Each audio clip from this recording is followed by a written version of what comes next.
All right, we are going to talk about the nurse routine, and I am really excited about this one because I think it's going to help you tremendously in your career.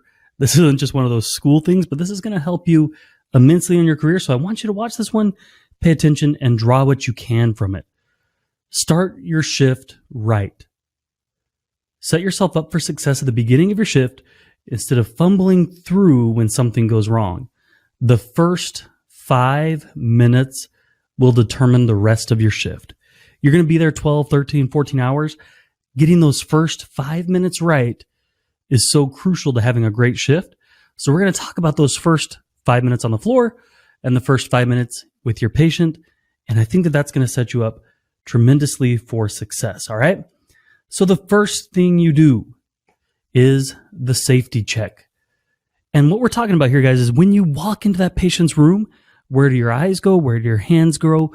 What do you say? What do you do? What do you check? All right. So when we're talking right here, I want this to help you understand what to do the second you walk into that patient's room. And we're going to use the mnemonic MADLE. M-A-D-L-E. When you walk into your next patient's room, I want you to think MADLE. Monitors, alarms, drips, lines, emergency equipment. Monitors, alarms, drips, lines, emergency equipment. I want you to keep that in mind, and this is going to help you massively when you walk into the room. MADLE. All right, so the first thing is monitors. Are the monitors working? Are they plugged in? Do they need servicing? When you walk in, one of the first things I do, I look at my patient, and then my eyes go directly to the monitor. All right. Notice on some of these monitors, you're going to have a biomed sticker on top of it. On top of each of those, there's going to be an expiration date. You need to check that expiration date, make sure it's accurate, and your eyes need to glance directly to this monitor. Are we getting waveforms? Are those waveforms accurate? Is there an expiration date? Is this monitor going to work for our patient? Okay, this is going to be on your pumps, on your IV machines, on your ventilators, on everything that on your feeding tubes, everything that your patient uses. Make sure it's on, it's working, it's plugged in. All right. Are things like ventilators plugged into the red outlets? All right. Make sure that everything is working as it needs to be working and that it's plugged in. All right. Then alarms. So we walk in our patient's room, we look at our patient, we look at our monitors, then we look at our alarms. Every monitor should have an alarm set. This would be for your art lines, for your ventilators, for your EKG rhythms. Everything should have an alarm. What we recommend is setting the alarm 25% above and below your patient's baseline.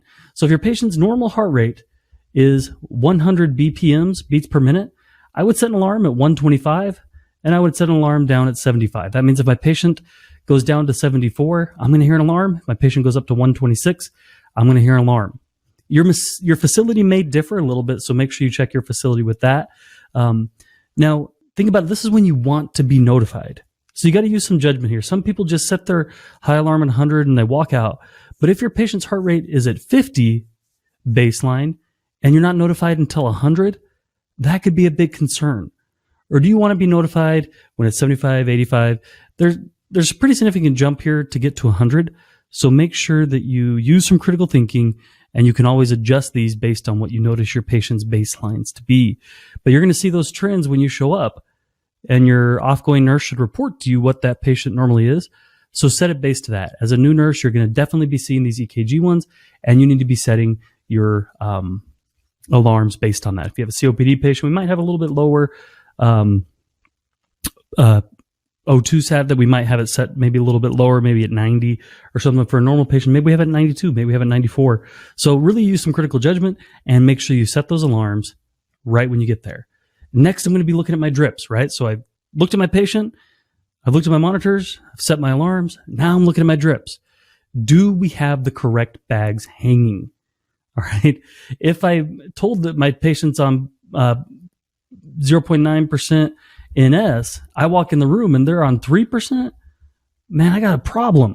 I need to get that switched out immediately, or I need to find out if there was an order that changed that. This happens, okay? I want you guys to know that this happens. Sometimes orders don't get changed. Sometimes nurses hang things without saying that it was hung, or sometimes they forget. So if you're told, if the orders say the patient should be on 0.9 NS going at 75 mLs an hour. You go in there and they're on 3% going at 200. Boy, we got a problem coming up quick. Make sure your pumps are set correctly. If you're told it's 75 and it's at 200, you need to verify that quick. You need to stop it until you notice and find where that order is written. All right, so do that very, very quickly, especially with your weight-based drugs. Make sure that you check those against the pump and against the MAR, and make sure you have a patient's weight available so that you can set it appropriately. Then you check your bags, okay? If you have propofol, if you have nitro, if you have other medications that are very, very specific, make sure you check those bags. Make sure it's labeled appropriately. Make sure you have this label on there. Make sure you have this tag on here. A lot of times you'll have a little sticker here on the line as well. Make sure that all those lines are clean. Make sure you pull out the MAR, triple check with the nurse there, especially if you have these drips going like nitro and stuff like that. Make sure you have the other nurse there saying, this is what it's set at, this is what it's running at, and you both can sit there and verify. That's really important. Now, lines. This is one of my pet peeves. Do not let the other nurse leave until you flush the central line and make sure it's a clean, patent line. Here's why. If your patient has a central line and the nurse says it's open, it's working just fine, just checked it, they go home, then you go in there 3 hours later to give a med and that line's clogged, man, you don't go in there and you don't flush it really hard trying to clean it open. And the last thing you want to do is go and call the provider and say, hey, central line's clogged. Well, when did that happen? I don't know. This is the first time I've used it. Man, you need to check. This is one of those CYA things, cover your ass things, but it's also for the patient's safety. We want to make sure they have a clean patent line in case something happens. Let's say they start to code. You go in there, going to push your drugs, and you can't get access. Boy, you need to know that as soon as you can. So go in there, check those lines. Then you need to check change dates. What does your facility say? How often do you need to change these lines? For maybe an IV, might be every 96 hours. That's going to be based on your facility. For a PIC and a central venous, maybe it's Q7 days. Check with your facility. That should be written and initialed right here on the dressing. All right. Make sure you're checking this quickly. If you notice that you can't get a line, if you notice the line's late, you need to add that to your to-do list that I need to be changing these, okay? Check lines. All right, MADLE. Now we're on to emergency equipment. MADLE, we're on emergency equipment. Make sure you have emergency equipment at the bedside. You need to have O2 available, you need to have an ambu bag, and you need to have suctioning equipment available. All these things need to be there. You also need to make sure you have a Christmas tree. That's what we call these little things here, are Christmas trees, because when you turn it the other way, it's kind of shaped like a Christmas tree.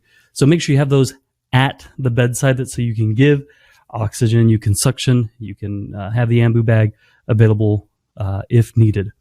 Even if the patient's trached or intubated, make sure you have that stuff available. Patients can pull those things out. They can stop functioning, so make sure you have them all available. Make sure you have a crash cart available, and you have suction, clean, in a sterile tubing if you need to, and available to use with your patient. These things should be checked daily by an RN. This stuff's usually checked by like an ICU circulator to make sure it's all working and functioning, and each drawer has everything it needs to have. There's nothing worse than having a patient code and not having what you need available at the bedside. All right, so make sure you're doing those things. Again, guys, that is our MADLE, MADLE. Make sure you do those things when you walk into your patient's room. That can all be done in just a matter of a couple minutes. So don't think that this is going to set you back in time.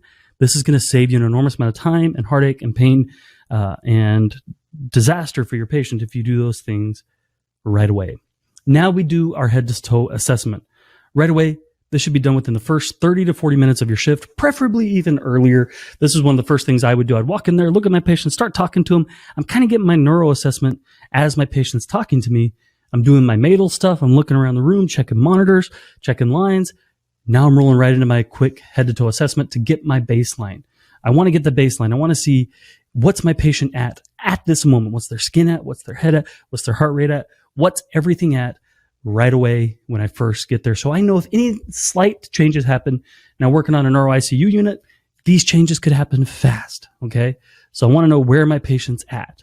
Even if you work med-surg, even if you work ED, get this baseline as quickly as you can. Compare this to the report. If I get a report and I say, The patient's alert and oriented times 3, times 4. I walk in there and the patient doesn't have a clue what their name is, doesn't know where they're at. Oh, I got a problem. Either they just changed in the matter of those 5 minutes, or I didn't get an appropriate report. So I'm checking neuro status as I'm just talking to them. I'm looking at their skin as we're talking. I'm feeling pulses when I'm checking name badge and stuff. So I'm getting all these things. I'm listening to heart. I'm listening to lungs. I'm listening to breathing. I'm doing all these things as I'm talking to them. When I'm checking IV sites, I'm doing some of this stuff. Is anything new? What do I need to be concerned about? Is anything that need to be intervened with? What's the worst thing that could happen to this patient? What could happen based on where the patient is right now, and what's the worst that could happen? So the patient has a big stage 4 ulcer right here. What's the worst that could happen? Well, that could get worse. That could start oozing out. That could, if my patient has a central line right here, what's the worst that could happen? They could pull it out. Or if my patient, based on their medical diagnosis, what's the worst thing that could happen? It sounds bad maybe, but as a nurse, we need to be thinking, what's the worst that could happen with this patient? Okay. Now I start drawing a mental time tape. I start saying, what's going to happen during this shift? Okay. I've assessed my patient. I've checked for safety. My meds are due at these different times.